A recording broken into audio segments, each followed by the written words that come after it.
আপনারা এটা নেগেটিভলি নিচ্ছেন কেন? Take it positive.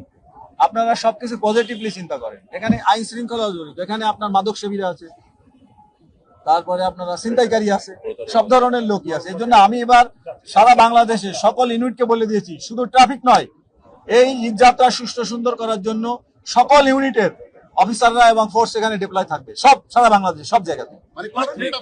থ্রেট নাই, তারপরেও থ্রেট নাই, তারপরেও আমি জনগণকে মেসেজ দিতে চাই, বাংলাদেশ পুলিশ তৎপর। কোনো অনাকাঙ্ক্ষিত ঘটনা, কোনো অন্যায়, কোনো কিছুর সাথে কম্প্রোমাইজ নাই। আপনি বলছেন গাড়ির সাথে রিলেটেড ড্রাইভার, হেল্পার, ওনারা অল্প শিক্ষিত, অর্ধশিক্ষিত লোকজনই বেশি এই পেশায় জড়িত।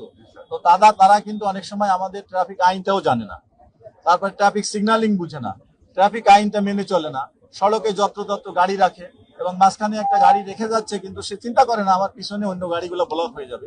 এই জন্য একটু কমন সেন্সটা যদি তারা অ্যাপ্লাই করে, তাহলে এটা থেকে আমরা মুক্তি পেতে পারি।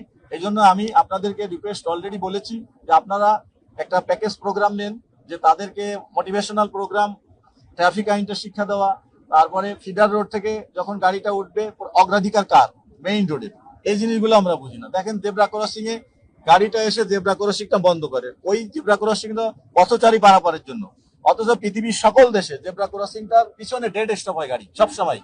এটা আমরা কেউই মানি না। এখনই দেখেন আমরা এই সড়কটা ক্লিন করতে আসছি, কিন্তু আমাদের সাংবাদিক ভাইদের গাড়ি, পুলিশের গাড়ি, তারাও কিন্তু জায়গার অভাবে তো গাড়িটা এক লাইনে, সিঙ্গেল লাইনে না রেখে রাস্তা অর্ধেক বন্ধ করে ফেলছে। এই জিনিসগুলো আমাদেরকে সচেতন হতে হবে। এটা যদি আমরা বিবেক থেকে, নিজের বিবেক অ্যাপ্লাই না করি, তাহলে কিন্তু হবে না।